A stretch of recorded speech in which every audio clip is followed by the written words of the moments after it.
Alright, what up guys? My name's Chris. Welcome in. This is my first video I'm working on my vehicles. Man, I do this all the time. And I finally had a conversation with my friend about it, and he was like, you know what, you should start making YouTube videos. And this is what I'm doing. So today I'm going to be working on my 05 Toyota 4runner. Apologies for any bad camera quality. I am doing this on my phone. I don't have hundreds of dollars in camera equipment, but I'm gonna do my best to make it work. So just a little bit of background on what's going on right now. So I recently did some work on the vehicle. I found out that the rear shock was not my issue. There's actually a bad lateral arm or upper control arm, whichever you want to refer to it as. And I recently just did the CV axle in the front. The weird part is I wanted to do, this is front passenger right here. I wanted to do an upgraded CV axle. I work at O'Reilly's. I'm not sponsored by O'Reilly's. I am in an O'Reilly's shirt because it's very oil resistant and stain resistant. So just in case you see the O'Reilly's logo, I don't want you to think, you know, this is a sponsored video, because it's not. But needless to say, I recently got the extended travel import direct control arm for my truck. Supposed to be more heavy duty, stock or lifted ride height, and it's supposed to give you better travel, obviously, when you're off-roading. I have a lot of projects for this truck. Right now I was just doing some repair and maintenance. I do plan on putting a lift on here and some other things, but those are gonna be for later videos. So what I'm gonna do is I'm gonna take off passenger side CV axle. I'm gonna replace it with a brand new one under warranty, because those axles have a lifetime warranty. And then in the back, I'm going to be removing a Monroe shock to put my Bilstein shock back on, which is the stock shock I took off. The whole reason I'm doing this is because, I mean, any Toyota guy will tell you, and you ask anybody out there, Bilstein all day over Monroe. And I took the shock off thinking it was my issue. There was some squeaking going on that I was getting from the passenger side.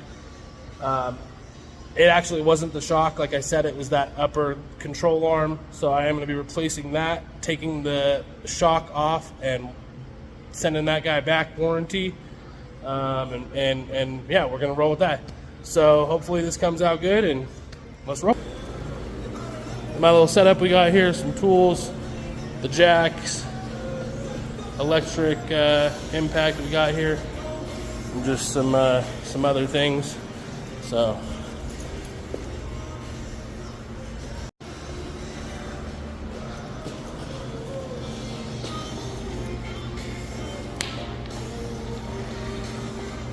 figuring out how I'm going to position this camera is going to be interesting, but I think I'm going to go from the back here for now. Just set it up like that. That way I don't have to worry about holding it. And then when I need to move it in for you guys to look at something, I'll just grab the phone. Alright guys, I just had to get a couple more things. Laid down some cardboard because it always makes it a little bit nicer to work on some cardboard, get impact set up. Just wanted to show you where my lift point is under the car. Might be a little hard to see. Let me zoom out on that real quick. So that's the frame right behind where the bottom control arm is bracketed to. So I'm gonna lift there, give me some extra support right here, get these nuts zapped off real quick.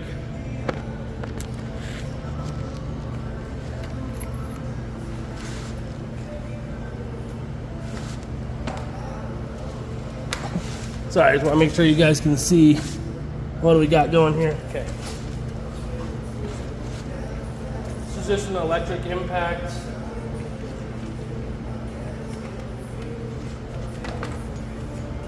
There's some power torque,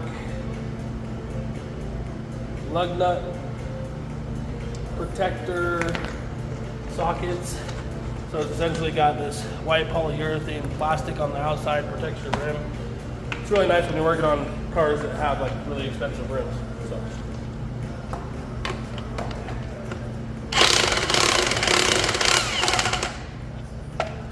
Not taking them all the way off, I just want to loosen them, so I'm zapping them loose.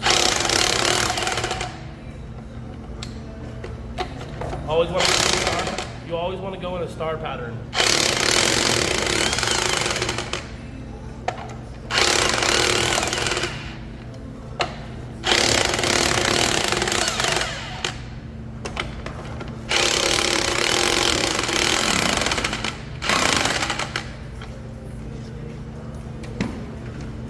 Cool. I'm just gonna get this jacked up here. See if I can.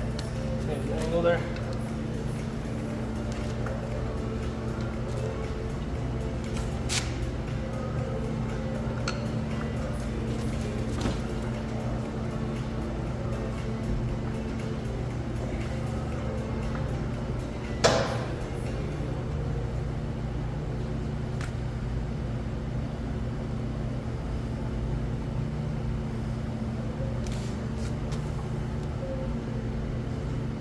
So I just heard a weird popping noise from the front.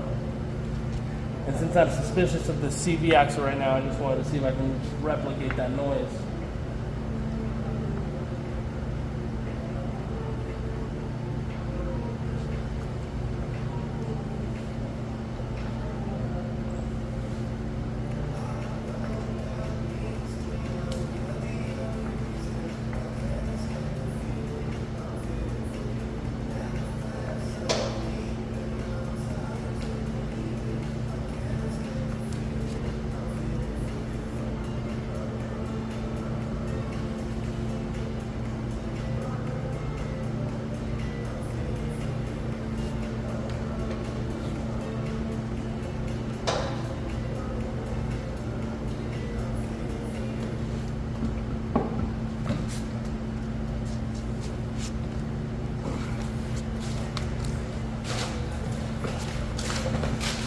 All right, we're gonna go ahead and get this tire off here.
All right, once all the lug nuts are off, we're gonna go ahead and remove the tire.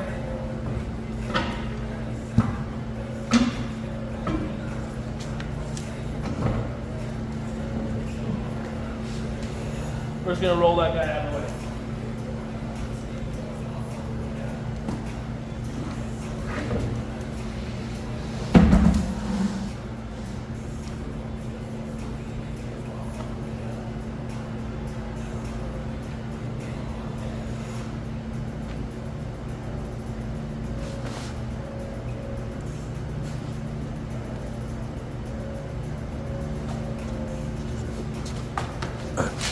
All right, gotta get a parts tray. All right, guys, we're back. Just wanted to show you what we got going on here. So, this is my Bilstein, okay? Now, I know you guys might be saying like, dude, that thing's fucking old and dirty. Well, you're not wrong, but no degradation in the bushing. Bushing's still solid. And one of the most important parts is this shock has so much load still left in it. In order for me to compress it, I have to hold it with the other hand. And just to show you guys it's not like seized or anything.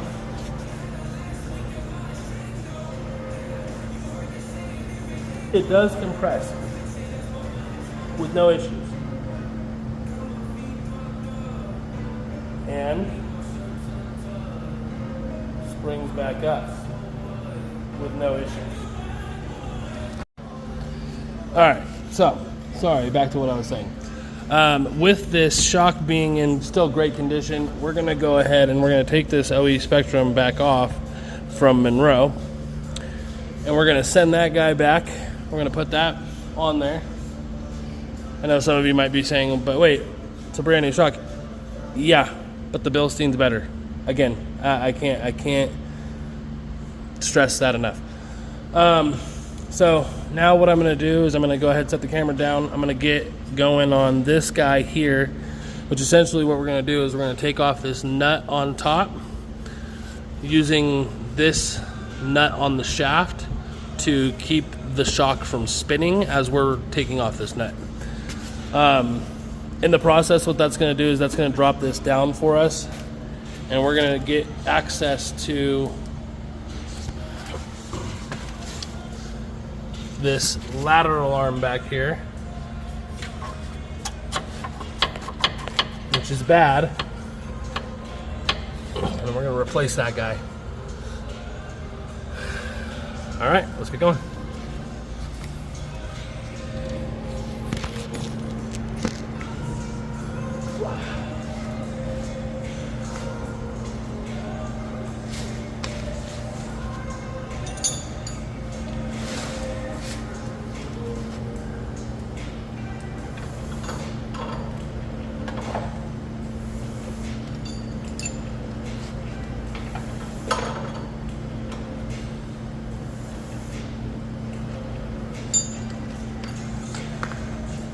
Bolt on top is going to be a 19 for this Monroe shock. For this Bilstein, it's actually going to be an 18 mil nut on top. I'm going to use this crescent wrench.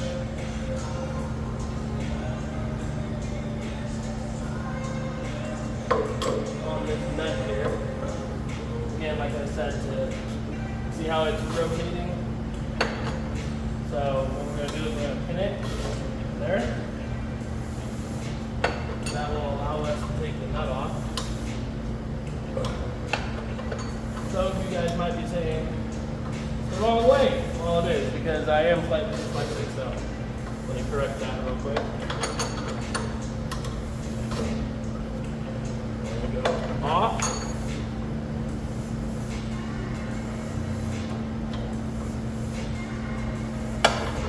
And if you're doing this on your truck and just doing a replacement of your shock, it's not the hardest thing to do, but I will tell you it's going to be a little bit harder than what you're seeing right here because, like I said, this is a new shock. I recently did this job about a week ago, actually maybe 2 weeks ago.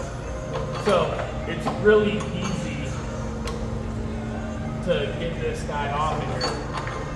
Unfortunately, there's no more efficient way to do it than this because they only give you this little gap here. I mean, unless you take out the fender well, but we're not doing that.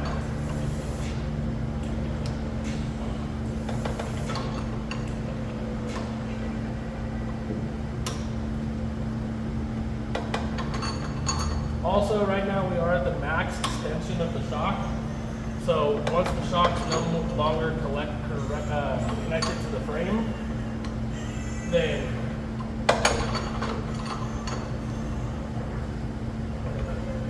this axle will come down. I do have a second jack that I'm going to be using to push the axle up to reinstall the Bilstein shock. I am doing something incorrectly though. And some of y'all might have already noticed it, but I don't have jack stands in the truck. I don't suggest doing this at home. Like I said, I've been doing my car work for a long time, and I have a lot of faith in my jack. It's not old, it's not worn out, it's not gonna fall on me. But for all of those safety reasons, normally you want to make sure that you have jack stands under the vehicle. Like I said, I will be using a secondary jack as a secondary support here in just a minute. And for just this quick little job right now without my jack stands, we'll be fine. But I did want to note that the safest way to do this job would be to put it on a jack stand.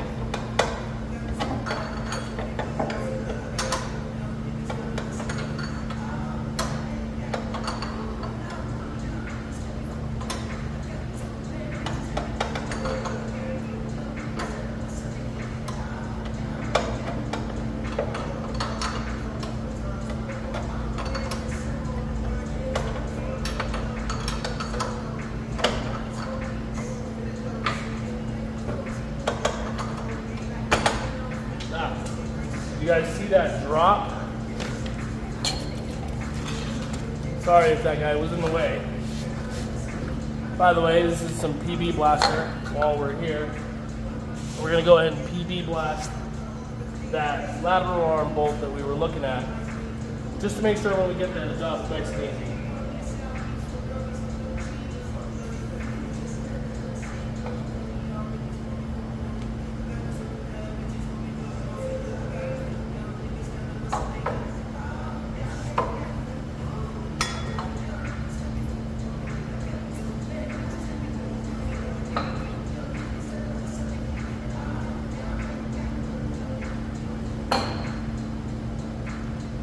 Cool.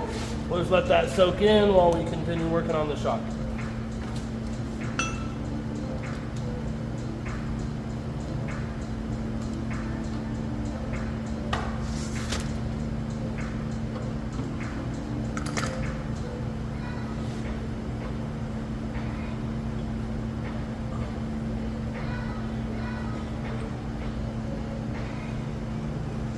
We are going to be reusing these bushings on the old truck, because if you look at the bushings that we have on here, a little tired. So we're going to compress the shock, get it out.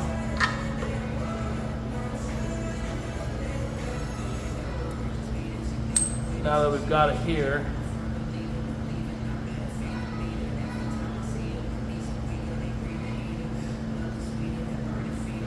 I'm actually going to probably use this bottom bushing instead of this bottom bushing, because the shape of this bottom bushing from Toyota is made to better fit the seat of my frame.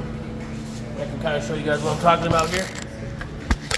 If you see there, obviously one's flat, one's got a nipple.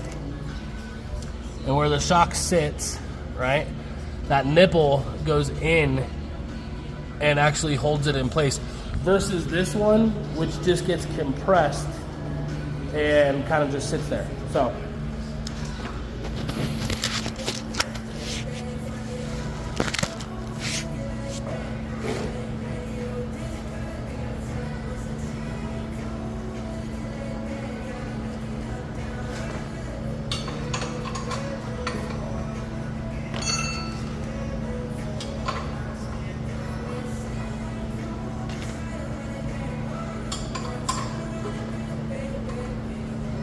all right, on the bottom of the shock there, we've got a 17. I'm gonna go ahead and use an impact here to get that nut out. Just so you can see, these are impact rated sockets. I suggest getting impact rated sockets if you're gonna use an impact gun. Okay, I think I like this angle better for you guys. Get my foot out of the way. I'm gonna go ahead and get this guy on there and Just like that, we've got that bolt out.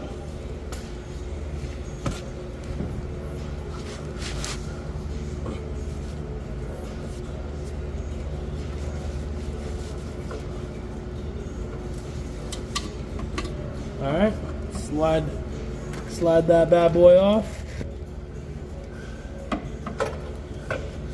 And just like that, we've removed this shock. One interesting thing I will note between the difference between this shock and my old Bilstein that we're putting back on is there's no top nut to grab onto on these stock Bilstein shocks. I don't know if it's the same once you buy another set, like if you were to get a replacement set of the Bilsteins, but you have to grab onto the bar and secure it in place like that while you're tightening it so it doesn't rotate.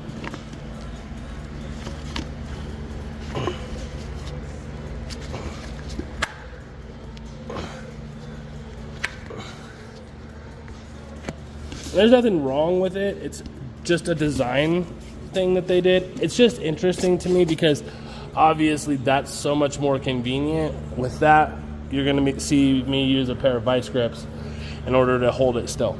So let's go ahead and get the lateral arm and we'll be back to take it off. All right, we're back. Had to go get a couple things. Needed a impact and extension, wobble. These are both 1/2 inch. That way I could get in through the shock. Let me see if I can get you some light in there. Yeah, so I could get to that bolt right there, right there with the impact. I went ahead and put a 17 mil wrench on the back of it to hold it so that I can zip it out. And then also that extension is going to help us get in there and get that bolt, which is going to release the top of the lateral arm. So let's go ahead and see if I can't get you guys a good angle on this. All right, hopefully you guys are able to see everything from that angle. We're going to go ahead and get in there and start zipping that guy off.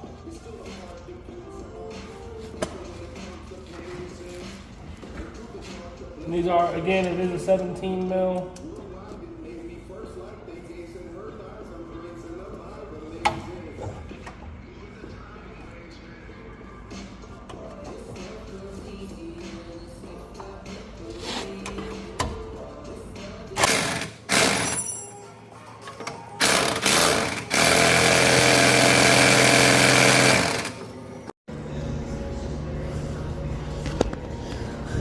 All right, we're gonna go ahead and zip out that lateral arm. I'm sorry for the bad angles again, guys. I know. Trying.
All right, well, maybe I didn't break it loose.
a change up to a ratchet, a socket, that just can't get enough on it in terms of.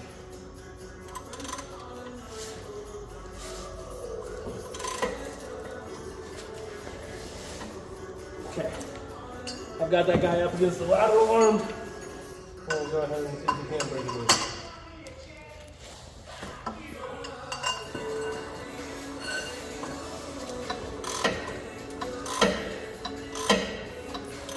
All right.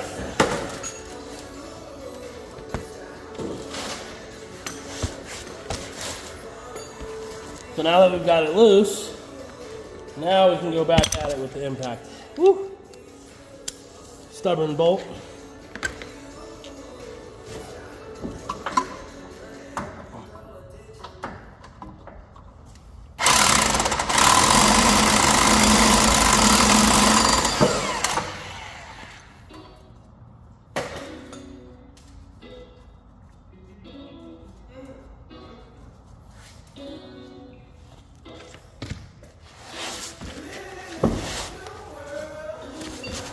I might have to do this by hand, guys.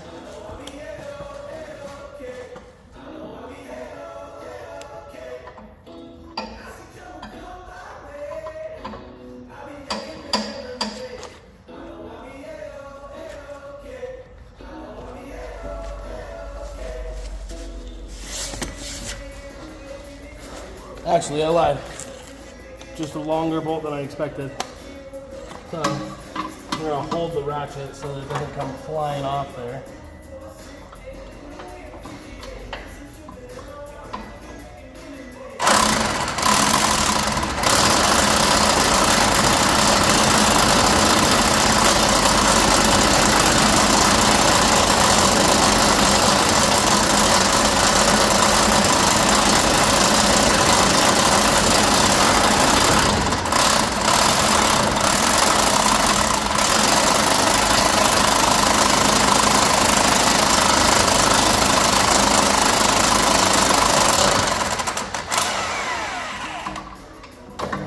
Talk about ugga-duggas. That bolt got so hot, guys. So hot. But we broke it loose. So much rust holding that thing in place. It's crazy.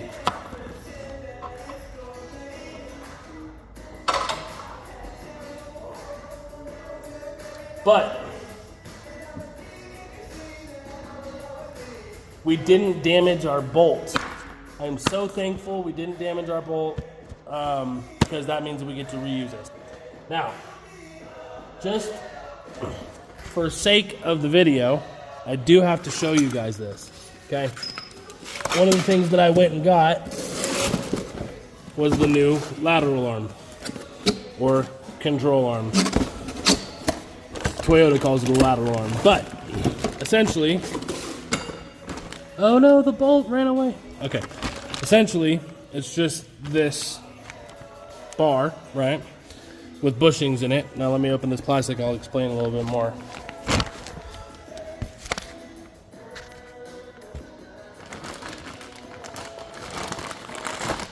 Okay, so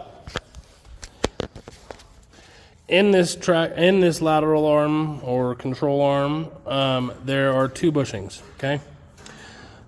Let me show you what's left of the bushing that was in the lateral arm.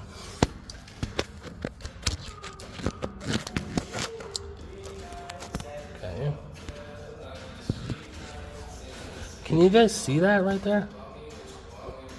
Here, I'll make it even easier for you, okay? I'm gonna go ahead and pull this out. See, that there is that center of the bushing, okay? That's what's left, guys. That's what's left of the bushing.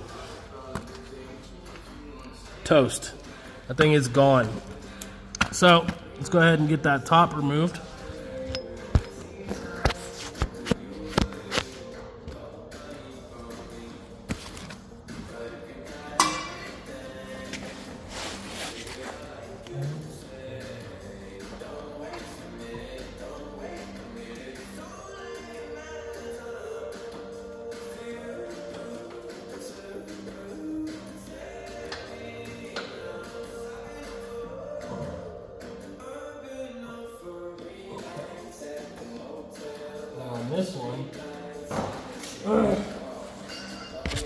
I'm going to use the breaker bars too. Go ahead and get it loose like I did on the other one. So I'm going to go ahead and slide it in. Get that situated.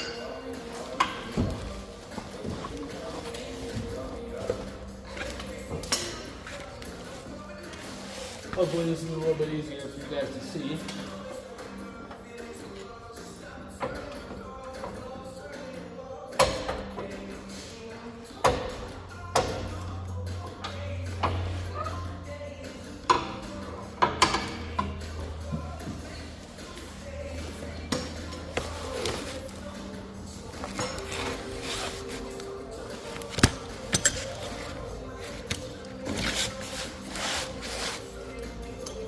I am going to need the breaker bar with the extension.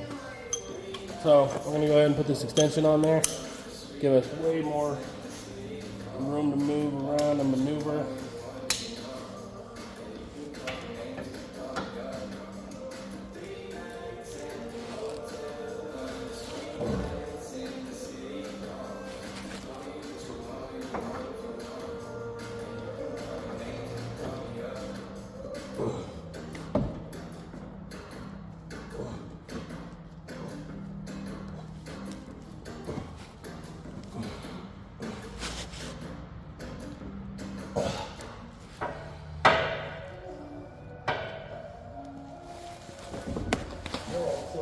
Underneath here though, make sure I can keep my bar straight.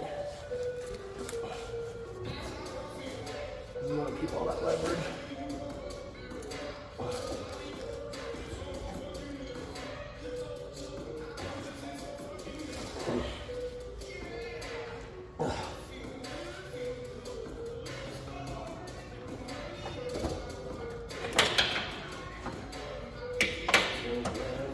Readjust.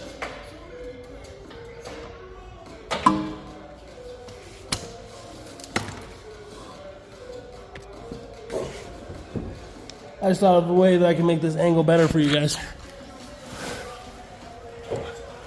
So you can see exactly what I'm doing down here. Okay. Some of you guys might be asking, what happened to your exhaust? All I see is a muffler. Well, I could lie to you and say I cut it off for departure angle, but not the case. So what ended up happening was I was on a trail with my friend, just a little fuck around trail, having fun, you know, and I saw this slope that was pretty aggressively, like, straight up and down. And I was like, oh, I got this, after I had just done one downward, like coming down, of pretty much the same angle. Okay, I got that in there. And that wasn't quite how that worked out. So I started... Alright, I gotta get this guy loose, guys.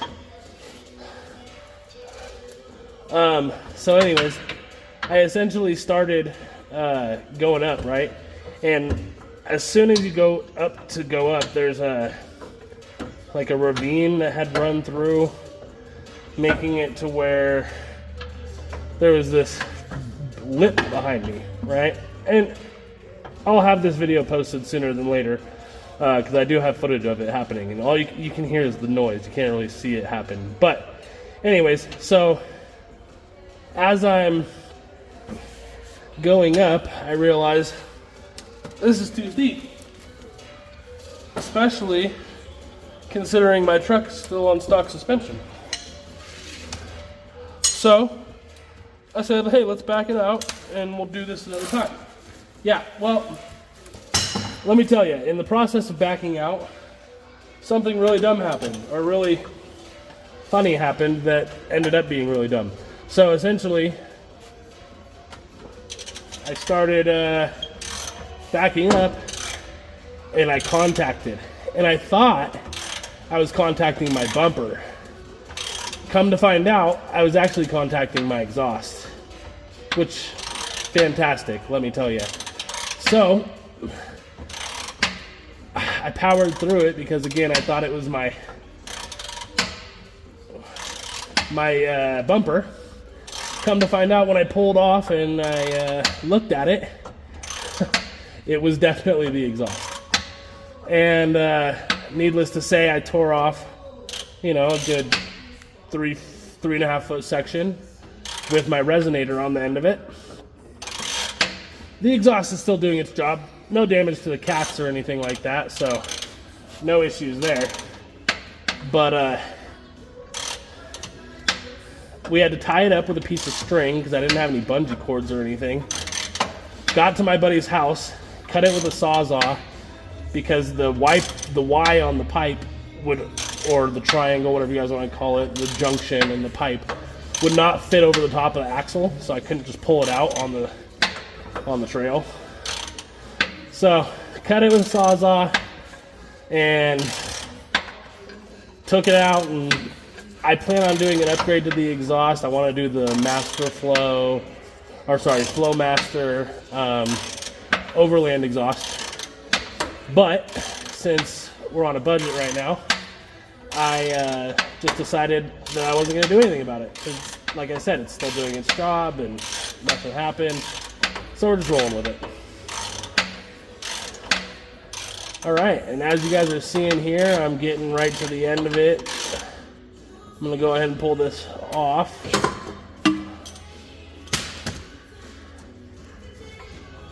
Get that guy the rest of the way out of there. There's a washer and a nut on the bolt. So removing this bolt here is going to let that lateral arm drop down. I'll keep you guys down there for the angle on that, because I feel like that's a really good angle.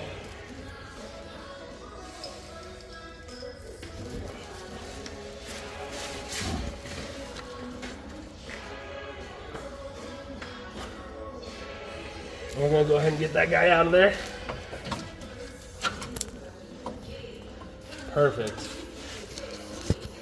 So, just to clarify, again, right? Brand new lateral arm. Bushing.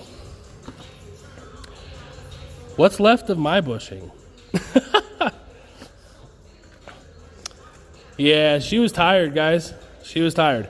But we're going to get in there. We're going to replace it. I got to go grab a few things, get a new glove. I'll be right back. All right, guys, we're back.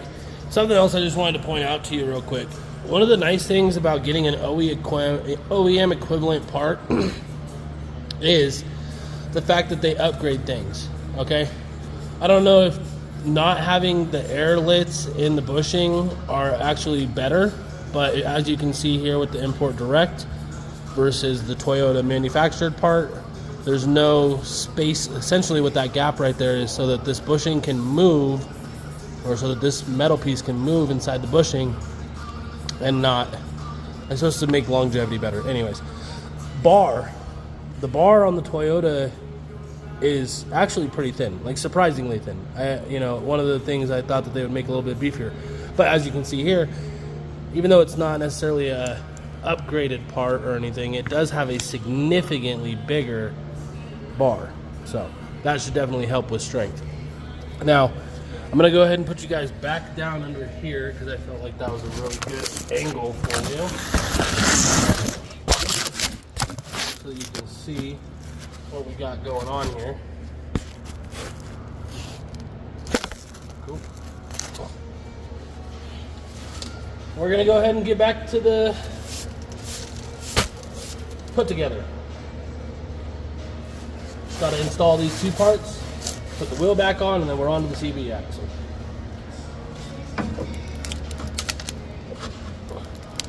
And this should fit right in there with no issues. You might need a little tap to set it in. I'm going to go ahead and just use my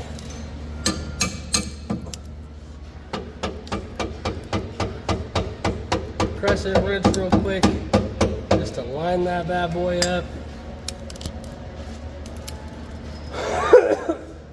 Go ahead and make sure that your bolt fits through the hole, through both sides. That's important.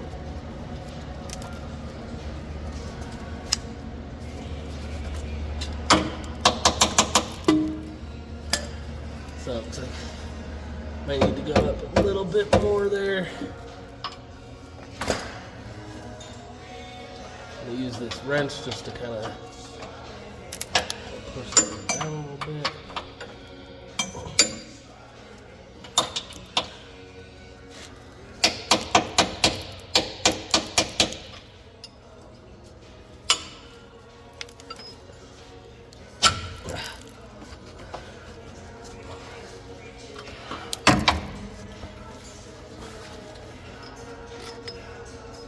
Okay.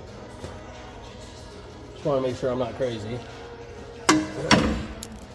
Might take a couple times just to line it up properly. The back part is normally pretty easy, so you should be able to get that one in there with no issues. It's just going to be this rear part of this upper spot.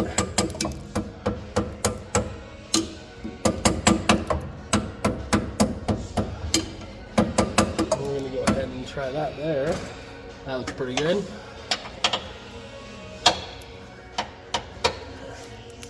Okay.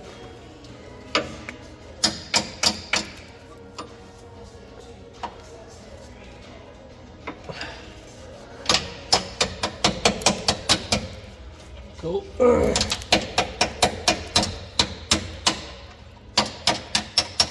I'm just using the end of a wrench here just to kind of make sure I get the bolt all the way through and get it seated. Then we can worry about this rear. Again, just makes it easier if you use the handle of the tool.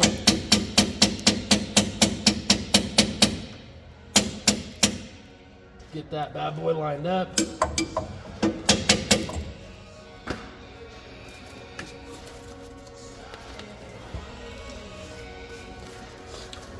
Do need it to come a little forward though.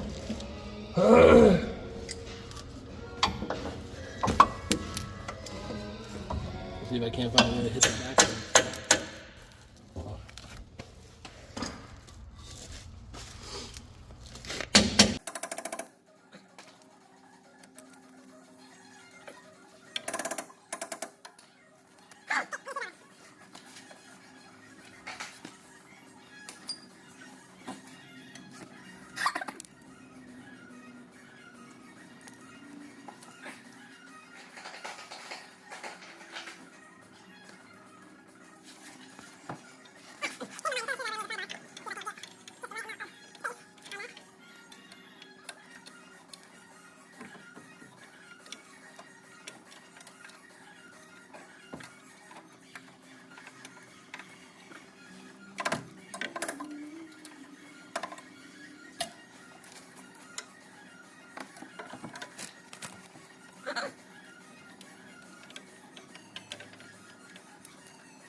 Sorry guys, having a little bit harder time threading this bolt than I thought, but it's okay, that's what we're here for. I'm going to show you guys everything. I'm not going to cut out for the hard stuff.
All right, making progress, guys. This fucking thing's... Woo!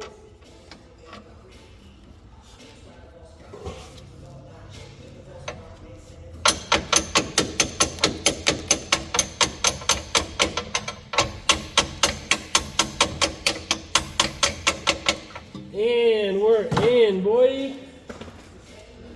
Woo! All right.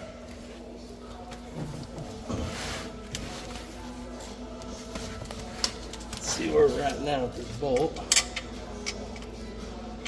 Go ahead and get that guy going on there.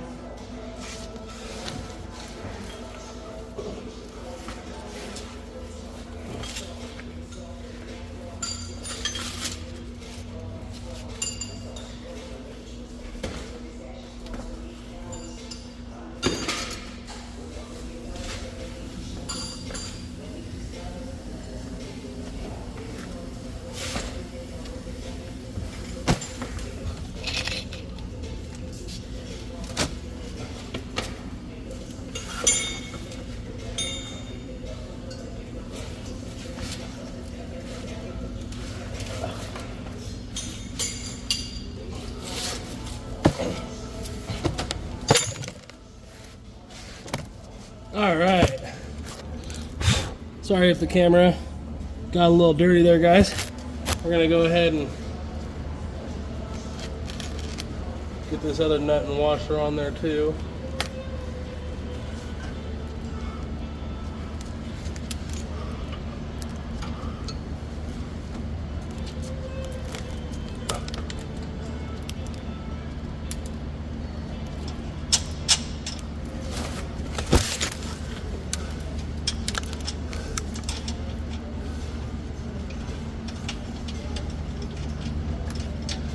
And yes, I do know that there's a lot of surface rust down here. Don't worry, I plan on cleaning it up.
All right, that does it for that one.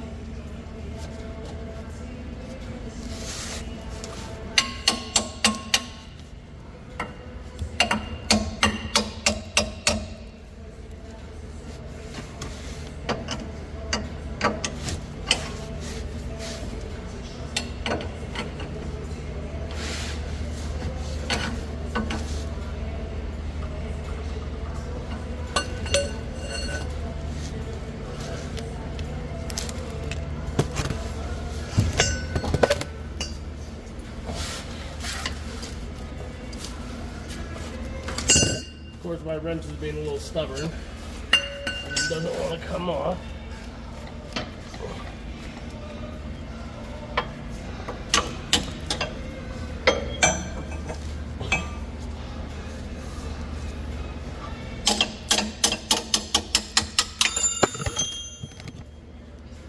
There it goes. Now we're going to do the same thing up here. Right?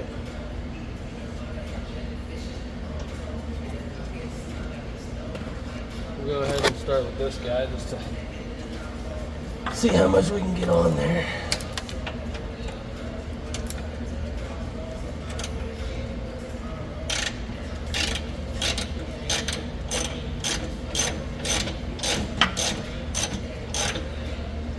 All right, and we're spinning on the other side. So now we're just gonna go ahead and get positioned to tighten that guy back down. We are gonna be using an extension on the ratchet with the wrench on the inside. We're just going to hold the wrench like that while we zip in on this side.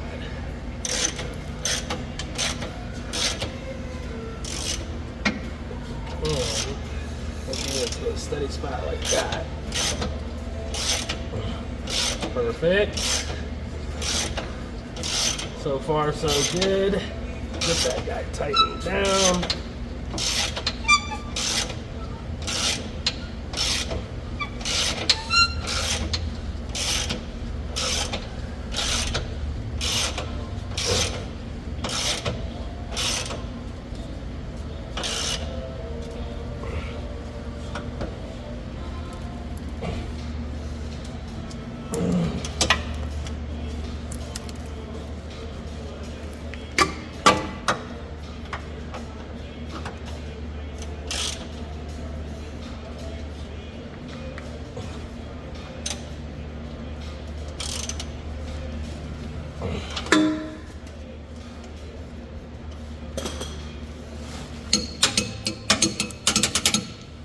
Cool, and we're all together there now. Next, we're gonna throw that shock back in. For now, I'll be right back. All right, and we're back. Let's get you guys set up over here again so you can see me get this shock back into place. We're just gonna go ahead, stick that bad boy back on there.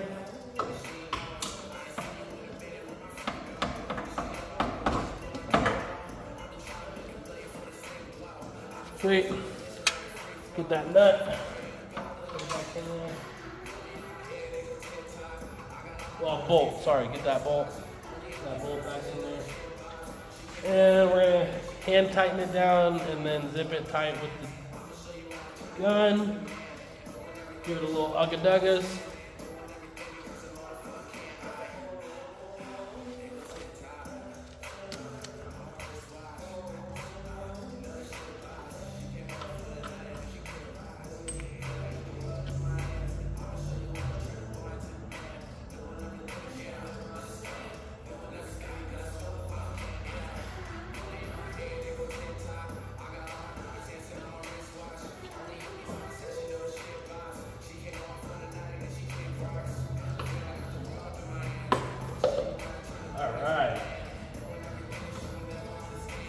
And we are positioned to get that shock back on there. Now I take this boot down, again, because remember this one doesn't have a nut on it, right? So we're gonna use a pair of vice grips. These guys here. And we're gonna hold this bar from spinning, okay? Let me get this nut tightened down real quick. So this bolt tightened down real quick.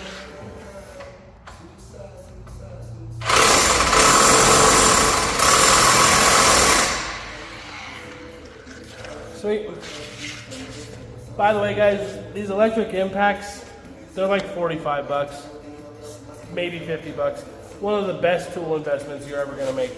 I suggest getting a half-inch electric impound if you're gonna get an electric, because normally you wanna have an air impact. They're a lot stronger, a lot higher rotations per minute. So you don't wanna go and get, I mean you can, but using an electric one I feel like unless you're on a trail or something, it's got its uses. Not in this position though. I like using the electric one when I'm in the house. Now if I had a higher end electric impact that was wireless, that would be cool, but if you're on a budget, like I said, 50 bucks, such a steal.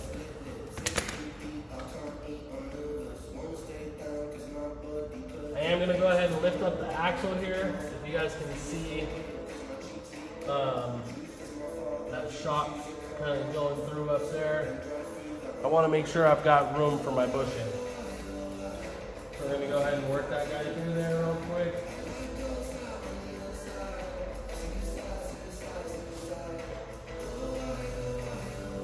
Just like that.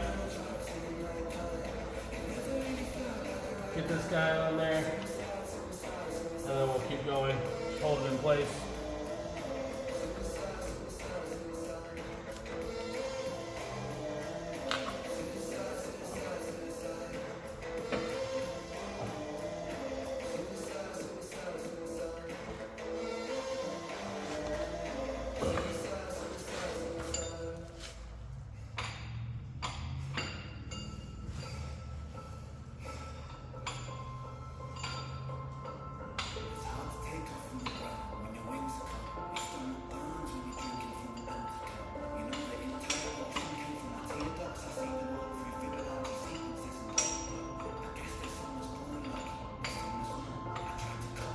Alright, should be enough now. All I need to do is get the bolt threaded. It'll pull it the rest of the way up. Plus, if you go all the way up before getting your nut started on there, you're going to be in a position where you can't get the nut on there because the shaft would be too high. And I dropped the nut.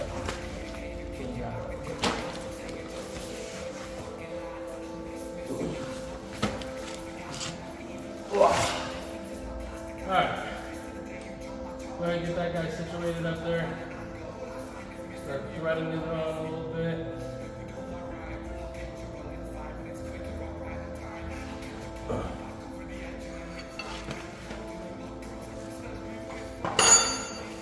Like I said, this guy here is a 18. As soon as you start seeing that shaft spin, that's when you know it's time to put the vice grips on.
What you guys can do here, if you need to make an extension out of 2 ratchets or 2 wrenches, just make sure that you put it on the way that you need the leverage.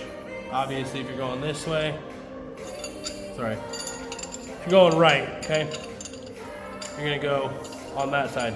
If you're going left, you're gonna go on that side. That gives you extra leverage. Makes it a lot easier when you're trying to put a bolt on or a nut on, and you just need that little bit of extra leverage just to put it on there like that. And it gives you all the extra leverage you need.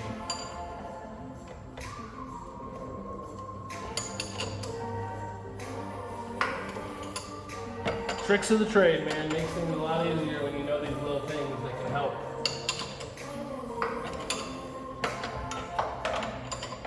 And I say that while I'm probably going to be criticized for something in this video. Because, I mean, like all of you guys, I've watched plenty of YouTube videos, and the comments go crazy. So hopefully I did everything in a way you guys agree with. I hope that even though my video isn't too bad of angle or quality, that you guys were able to get something useful out of this. And who knows, maybe later on down the line we can get some different camera equipment, some stands or something. Really, I wanted to see what you guys thought of being here for the content and the work, and you know, if it's something that you guys think I should continue doing, subscribe, follow, leave a comment, let me know what you would like to see. We've got tons of planned projects for this truck.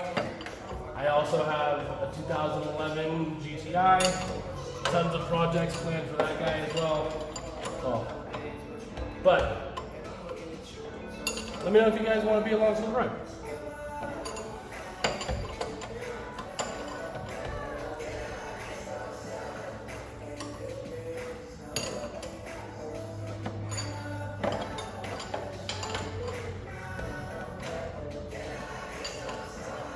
Alright, you don't have to go too crazy tight here.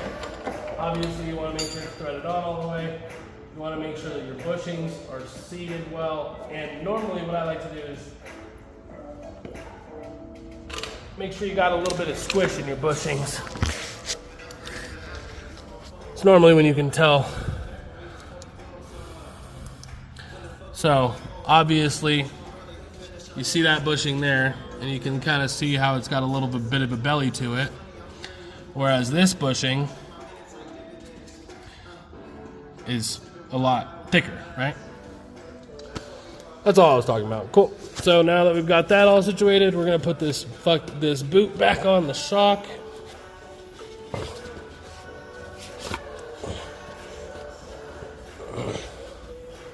Getting a little difficult. Cool.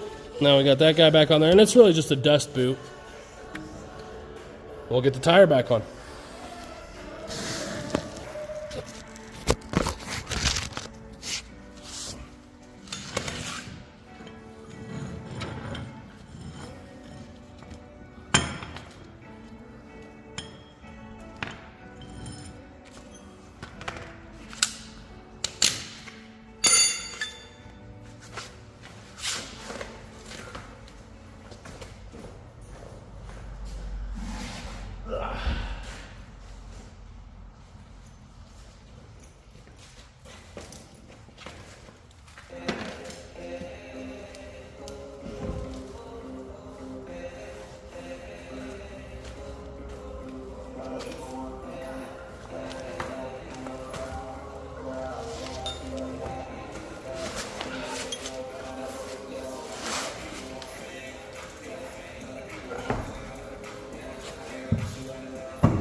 Forgot about my bottle jack.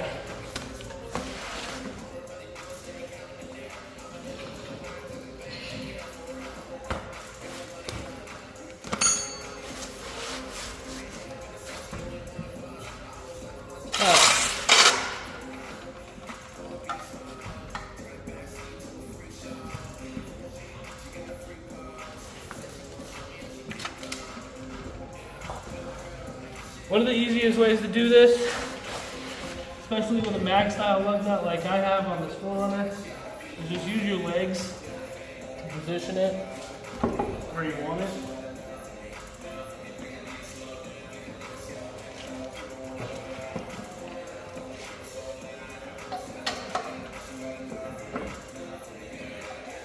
One of your lug nuts seated in there and centered. I like to do 3. Just that way I know everything's centered.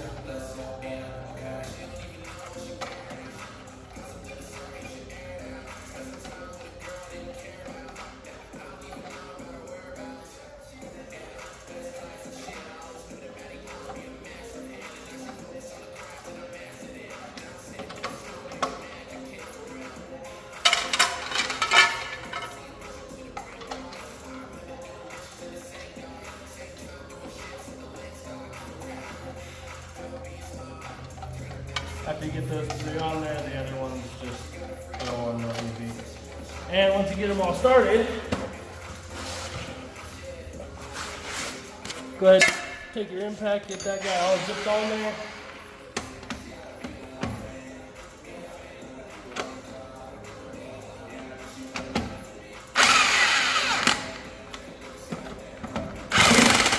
Again, following the star pattern.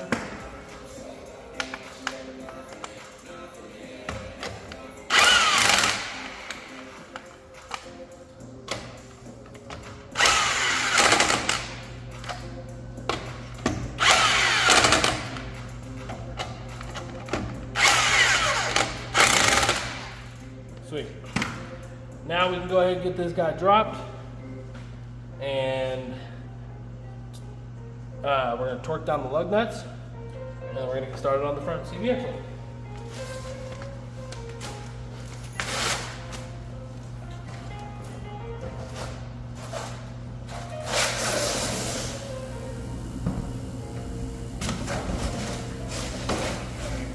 Also, I'm going to go ahead and get cleaned up from this job.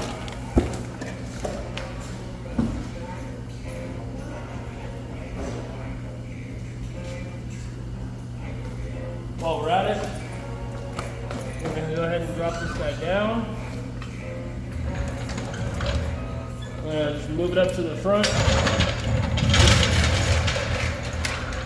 We're just resituating. You can tell this tire is a little low on air. I'm going to be blowing this up when we're all done here.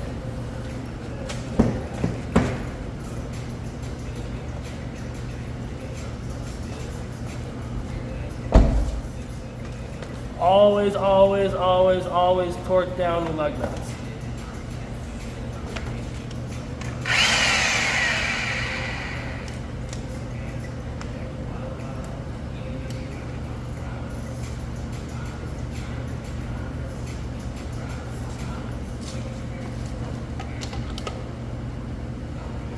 Again, following the star pattern, go till you hear the click.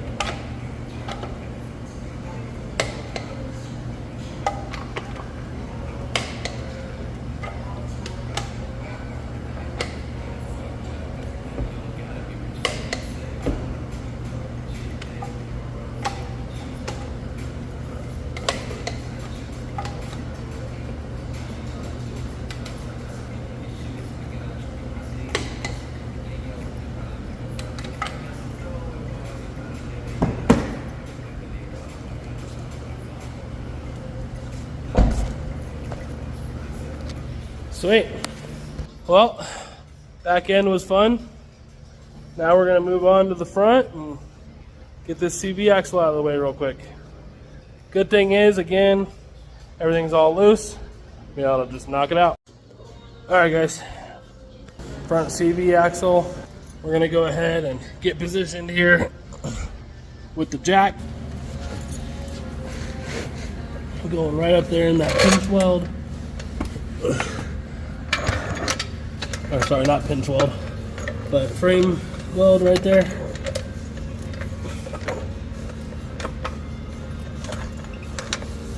Make sure that we're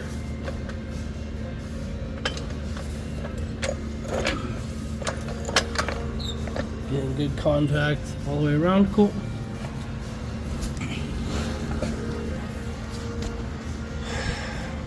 Alright, so gonna go ahead and zap these bolts off real quick, and we're just gonna get into this CV axle and knock it out real fast.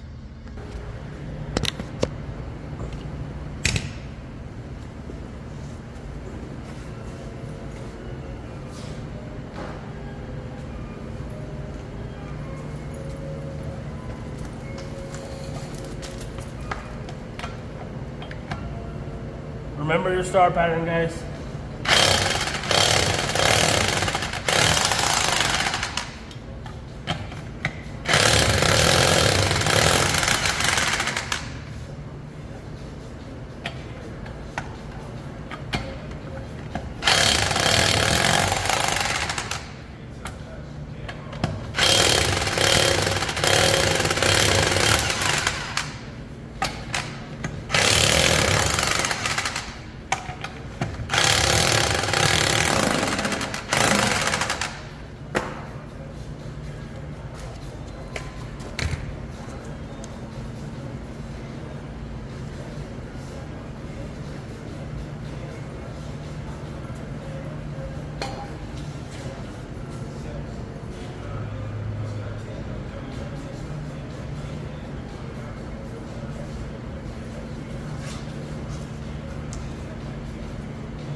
Go ahead and get it jacked up.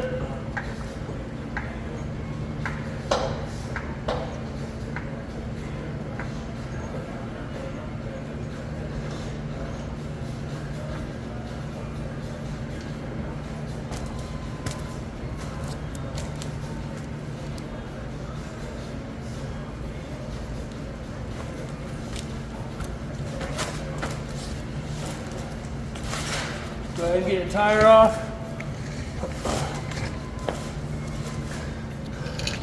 Just realized I'm gonna have to change positions for you guys. Well, you're not gonna be able to see what's going on. Sorry for the camera malfunction, but there we go, that should be better. Support your tires, just makes it easier.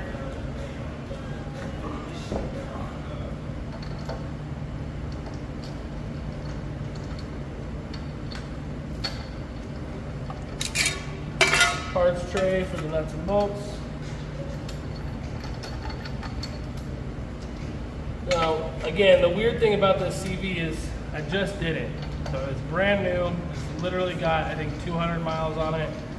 And it's making this obscene clicking noise, which you might be able to hear in the video. Or popping, clicking, a little bit of both, I guess. So we're gonna take this guy apart. Look at what we gotta do. Probably replace that CV under warranty and send it.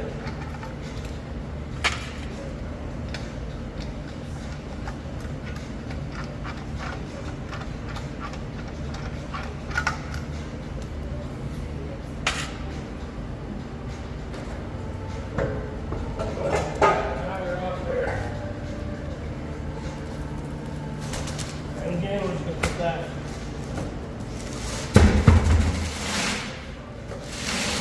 right down there.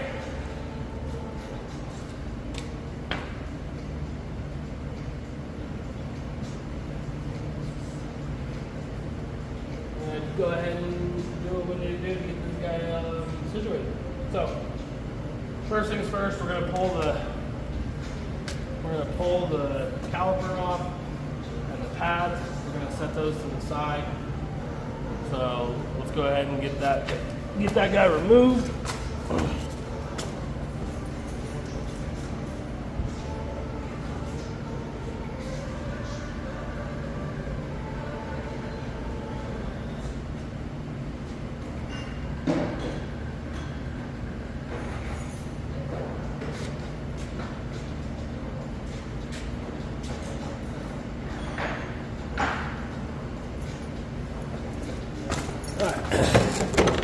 how to get some more tools.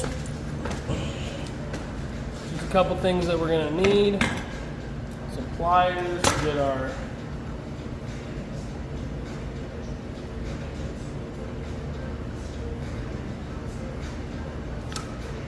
lock pin out. It's gonna hold our caliper. I'm gonna go ahead and get that caliper removed.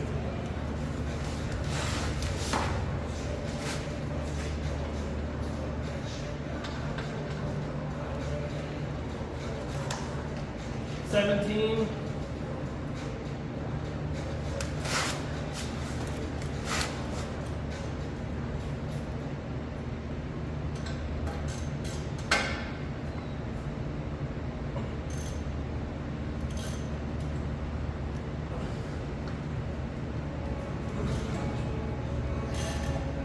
It should be pretty nice and easy since I was just down here when I got this all situated and, you know, loosened up. So we should have a pretty easy time getting everything apart here.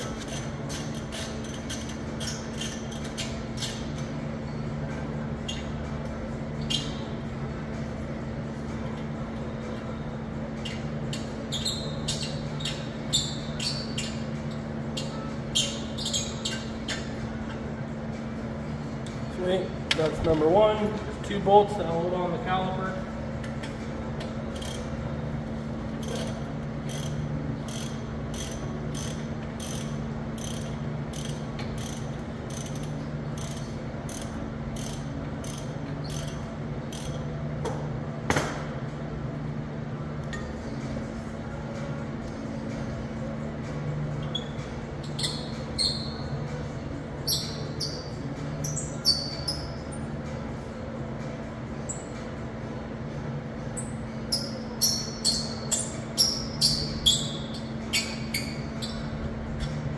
Cool, that's number 2. I am going to go ahead and take this bracket off of here that holds on the ABS harness because I just want to get it out of the way.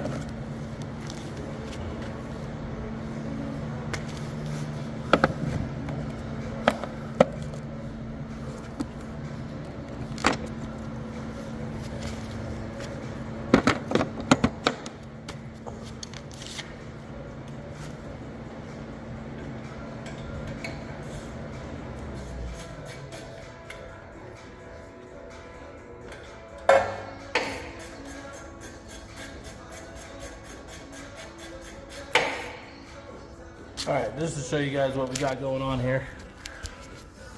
Removed caliper bolts from right here and right here. Now I'm replacing this 12 millimeter that holds on this harness so that we've got play, right? Because this is a metal line right here that runs down to the caliper. And we don't want to bend that or break it. So we're going to go ahead and pull that. And that's going to allow us to have room to move this harness. Okay.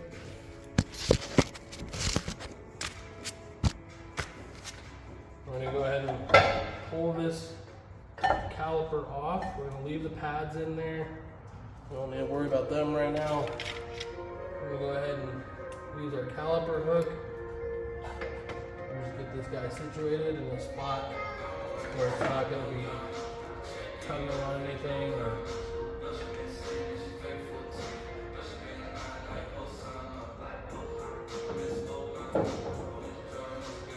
and we're just going to let it rest like that. Okay. Plenty of wiggle room. I'm going to go ahead and remove this rotor. Set that aside.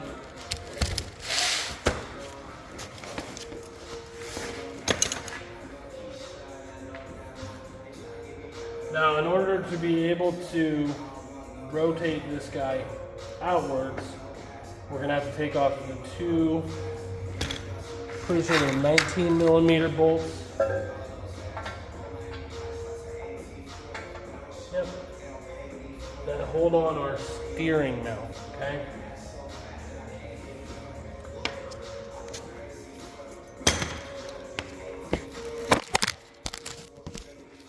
Sorry. Camera malfunction. Okay. So while we're doing that,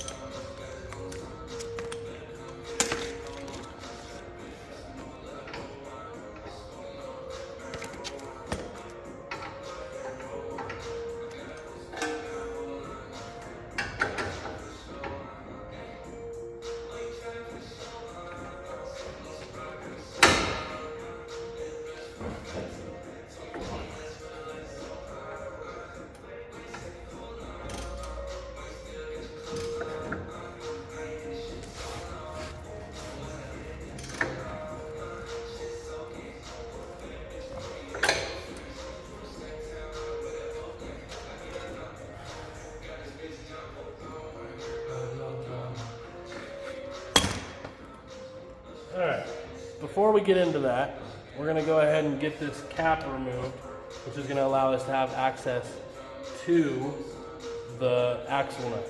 But before I do that, I forgot I need an axle nut, so I'm going to go grab that and I'll be right back. All right, I'm back. So essentially what we're going to do is we're going to use this little pry bar and a hammer, and we're going to put this guy in there, and we're going to pop this cap off so we can access the axle nut.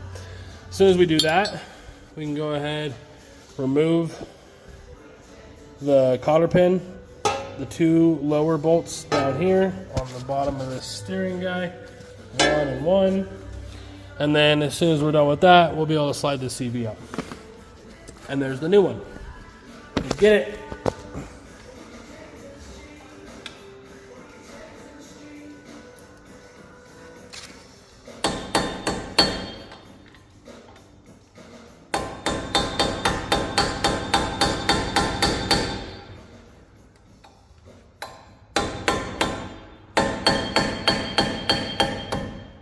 Rotate.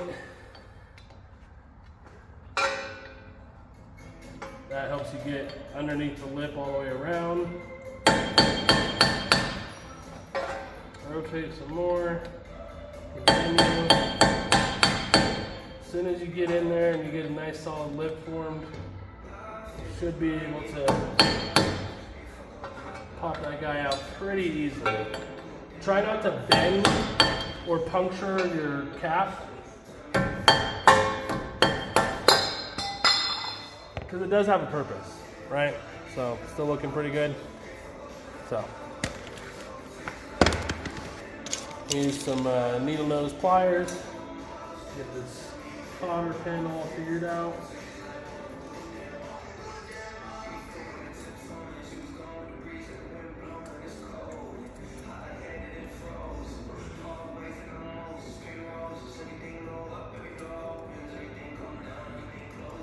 Once you do that, you should be able to pull it out.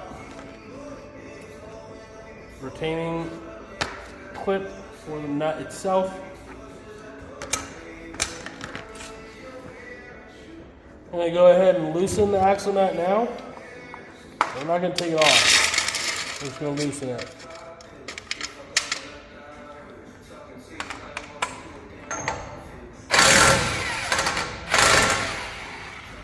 Cool. So that guy's all loosened up. Now we're going to get those 19s off on the bottom.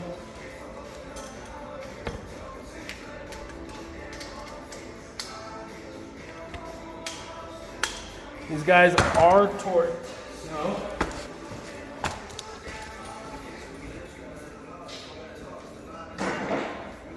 we're going to need a little leverage. And for that, I'm just going to use the extension of my jack handle to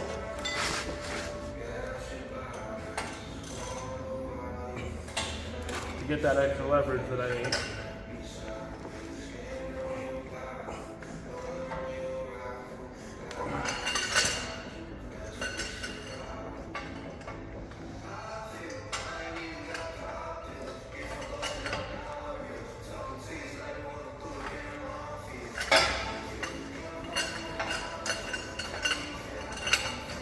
Once you get it loose, you should be able to do it without the extension for leverage.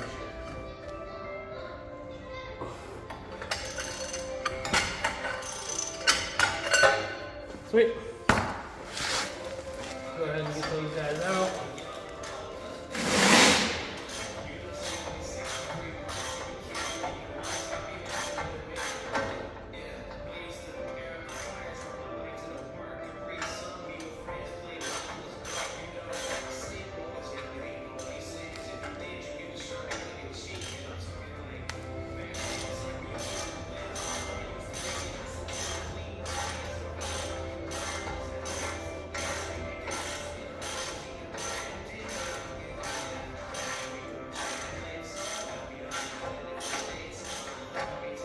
Now this is holding up the control arm, so the lower control arm is going to come down, which is what I need. I need that lower control arm to not be part of the system so that I can swing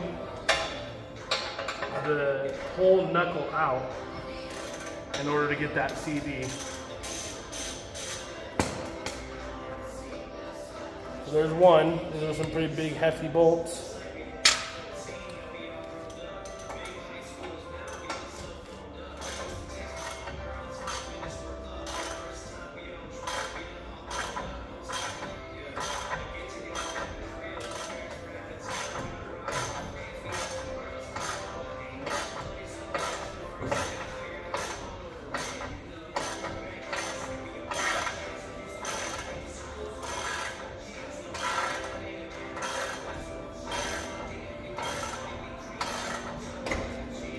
So, as you can see, it went up, attaching itself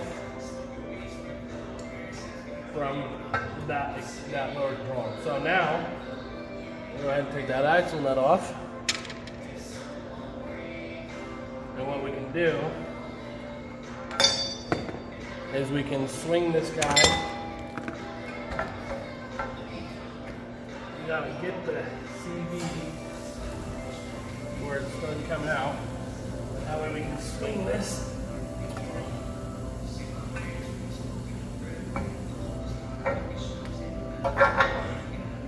Out like that. Go ahead and just set that aside.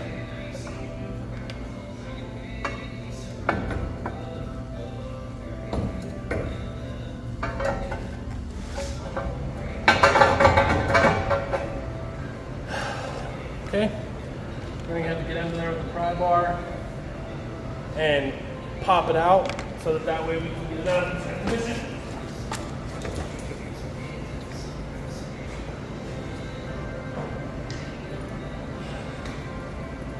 And just to clarify, it is a transfer case. This is a 4-wheel drive, so it's not necessarily a transmission as much as it is the front drive system.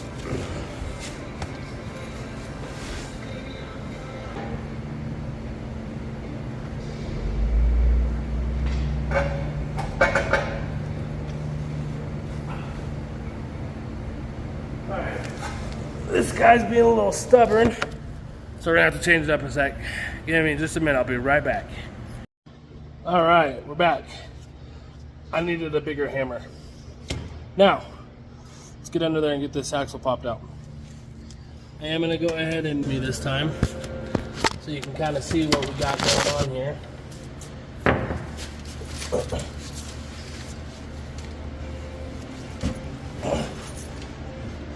The aftermarket design that they use on the CV axle is a little different. Okay, I will say that. And because of that, it doesn't have the same, what's the word I'm looking for? Notches on it to really give you the angle that you need in order to get that guy loosened up. So what we're going to do is we're going to try it a little different. I'm gonna try and use the ring on the boot. See if that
Can you guys see that? Fuck, that was hard. Man, it's normally not that hard, guys.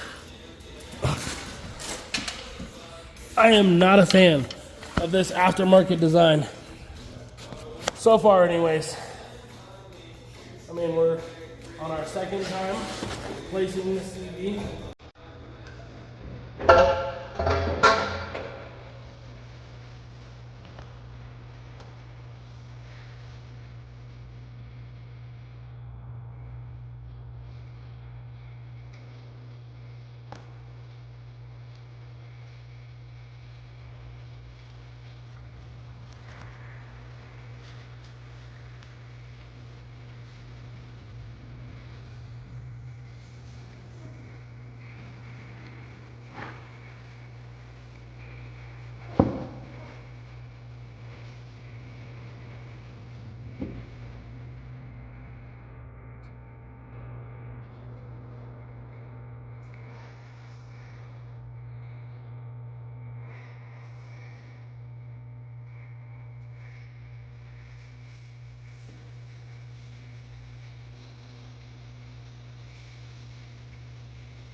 Alright, well, let's get the new one in there.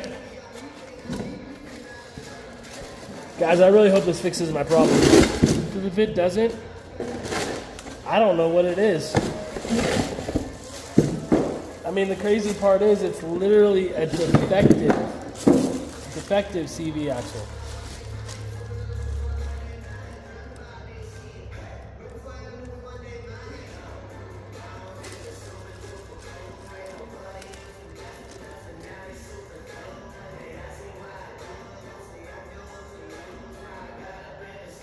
So I was just reading this little installation instruction tips. Just want to make sure I didn't miss something special about this axle when I replaced it last. Now, a little bit about the reason why I went with this upgraded axle over the stock setup axle, like the way that it would be, was because I obviously like the fact that it's going to be a beefier axle, right? But also,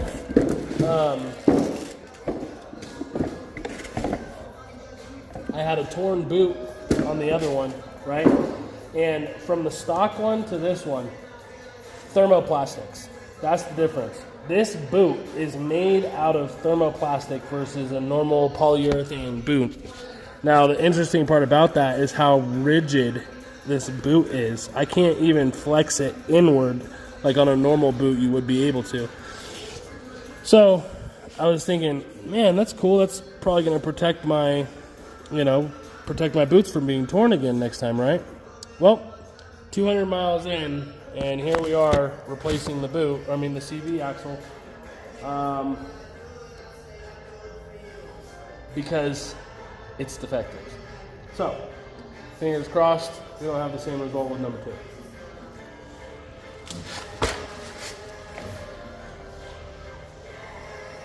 And now what we're going to do here, just so you guys can see, is we're going to go put the CV back into the input shaft right there, okay? This guy here with the C-clamp is going to go in there. And then we're going to go ahead and slide the main piece through this front hub assembly.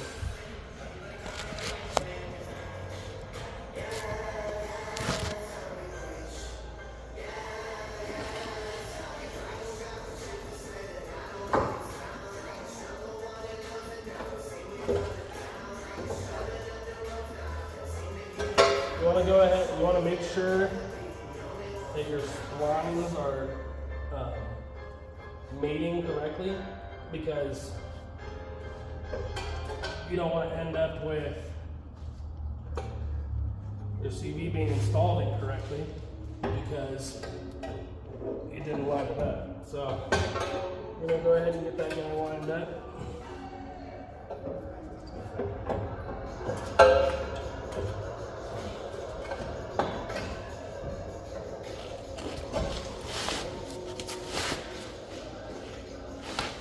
Once I get everything lined up there, I'll be able to slide this guy right into its home.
Perfect, slid right in there. Just had to get those splines lined up, which proved a little difficult with this in my way. But now that we've got that all lined up, we can go ahead and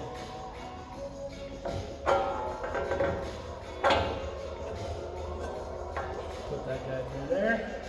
Sweet. Gonna get that out of the way. We are going to have to bring in the bottle jack here in a second.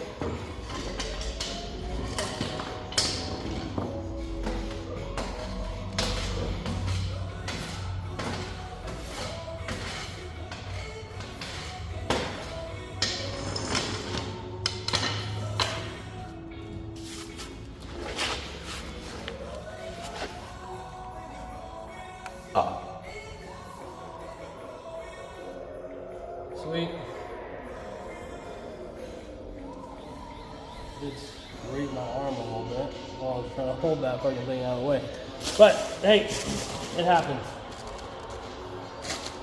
I am not a fan of this style of axle nut. So I'm going to be reusing the old style with the cotter pin and the locking nut and the locking cap.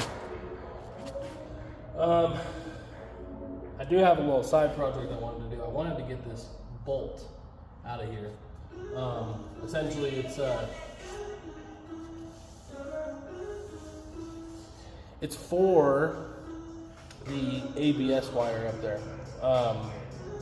Sadly, last time I was working on it, I just went to snug it down and gave it one turn after I hit like hand tight, and boom, snapped the top of the bolt off. So I'm gonna go ahead and try and get that guy out at the very end when I'm all done with this.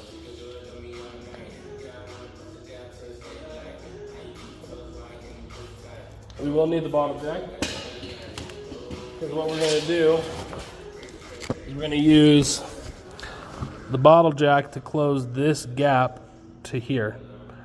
So we got to go up a couple inches here to here.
Again, I'm just using the bottle jack on the bottom of the control arm here, and that's lifting it up to where I can meet those two pieces together, and I can get them bolted down. Then I can release the bottle jack, and it'll support it on its own.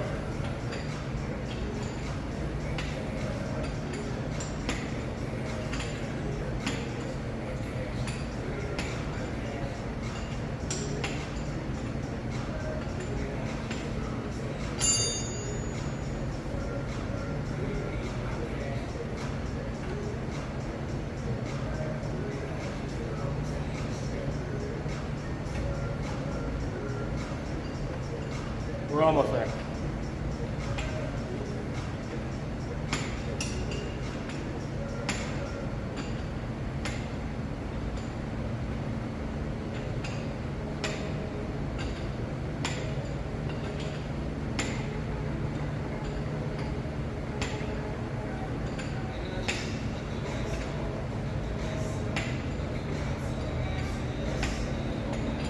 Couple more turns.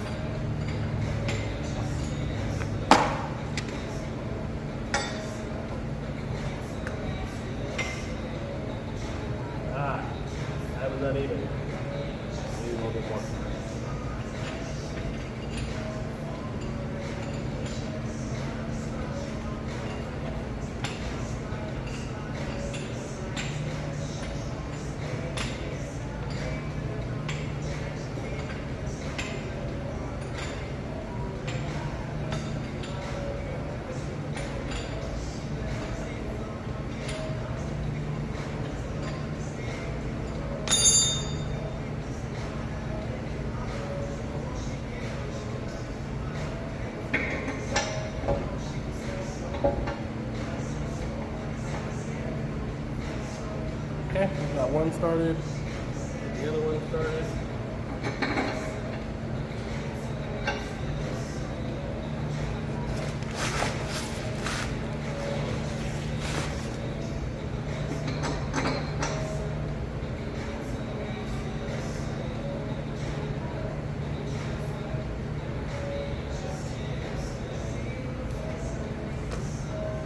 All right.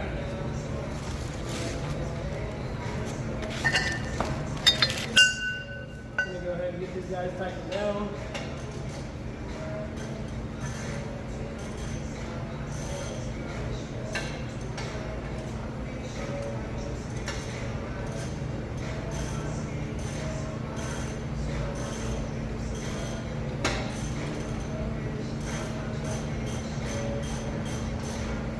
You do want to go even with this.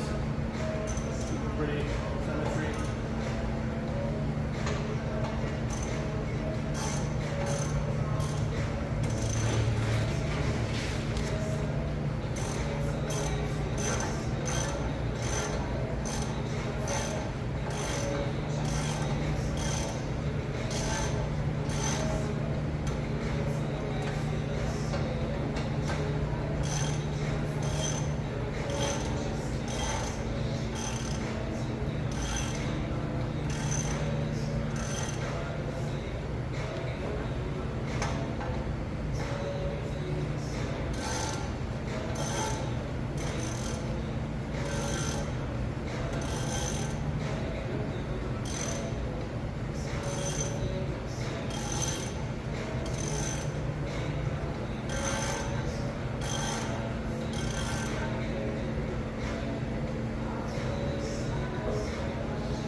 Put your action nut back on.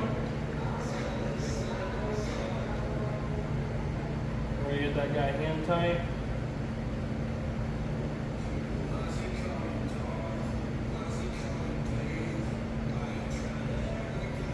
I'm actually gonna finish it off with the impact.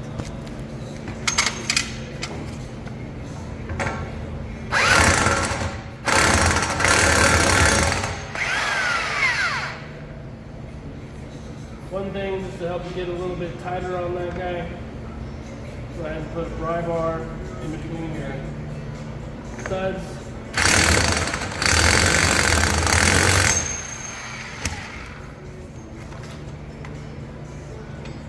That'll get that guy nice and snug. We're gonna go ahead and put this back on and get our cotter pin through there. Make sure you line the holes up. I just got lucky on the first one. And, got it situated there. But just make sure that you position the cotter pin so that, or the nut, so that you can get the cotter pin through there and lock it in.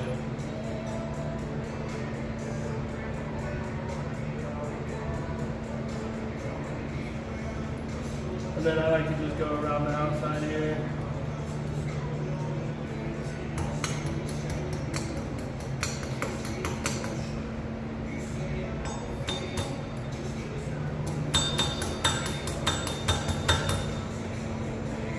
That'll stop that guy from coming back out. If they decide to get a little strap it back out. We're gonna go ahead and put the dust cap back on.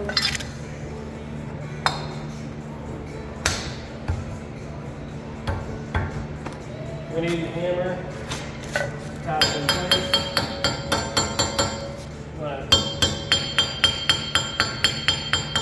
Nice and evenly. Around the whole edge, get it set.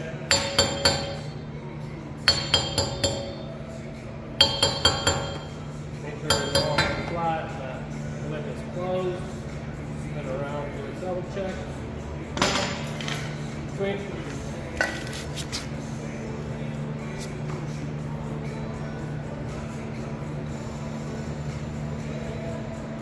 Well guys, I really hope that this fixes my problem. Man, I don't know what else it could be. Yeah, but we're gonna run with it. We're gonna see if that fixes the problem. Let's go ahead and get this lower back down.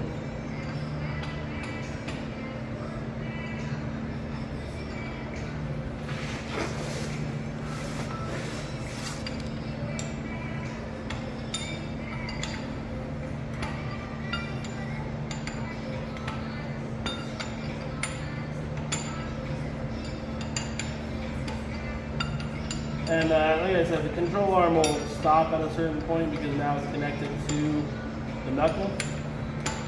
So you don't have to keep going all the way to the bottom. You can worry about that after you get it out from underneath there. Essentially, you just want to get it to where that knuckle and that control arm are all supported under their own weight. Suspension is essentially maxed out, and the shock won't let it go down anymore, and everything else combined. So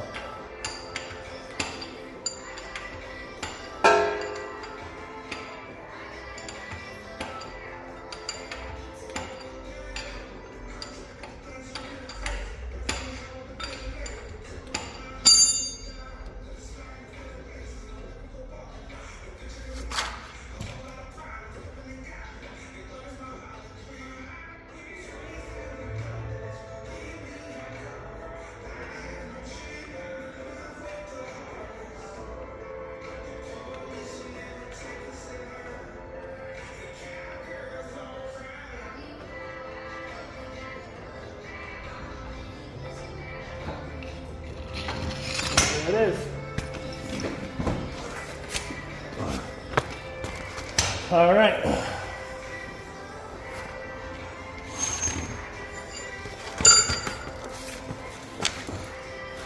We're gonna get the rotor and caliper put back on.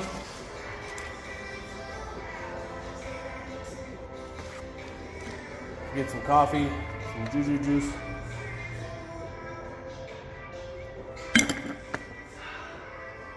Good stuff.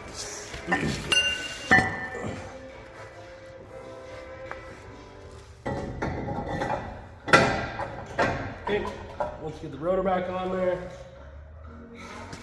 then you can get the caliper back on.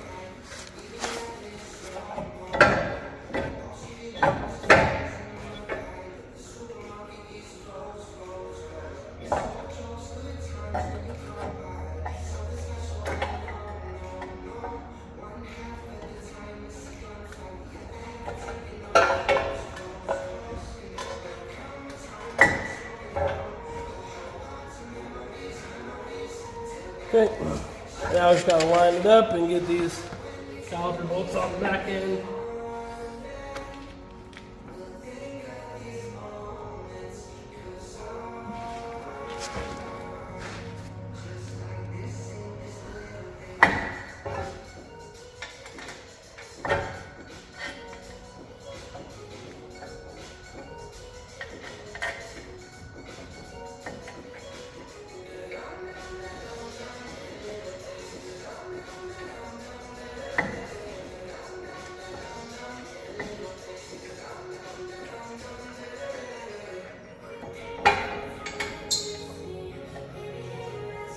Okay.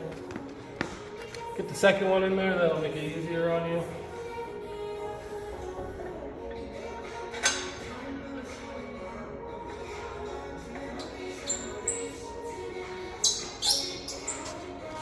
Then once you've got them going, you can go ahead and get your ratchet and get them tightened back down.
tightening it by hand until I get resistance again.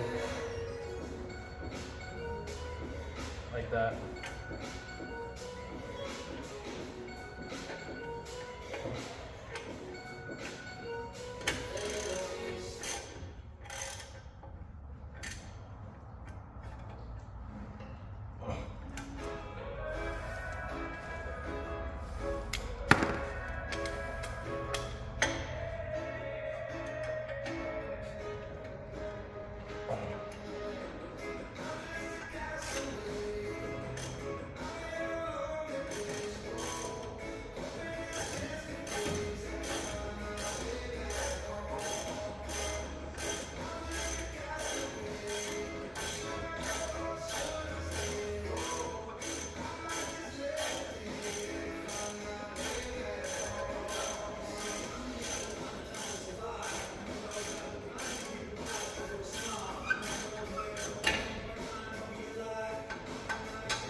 All right, so now I got that all square.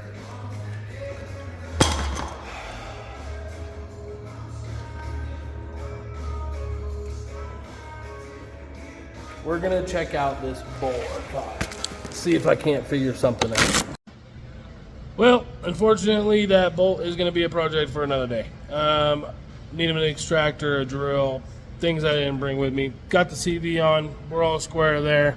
Get you guys at the end here as I button everything up with the tire. Get that guy on there.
Let's get them snugged up with a couple of videos.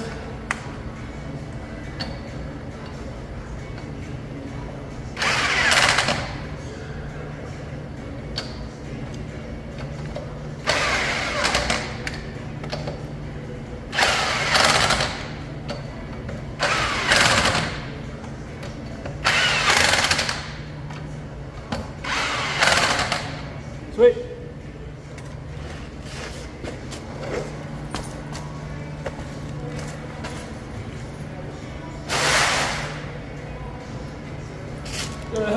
Go ahead and get this guy on the ground. Perfect.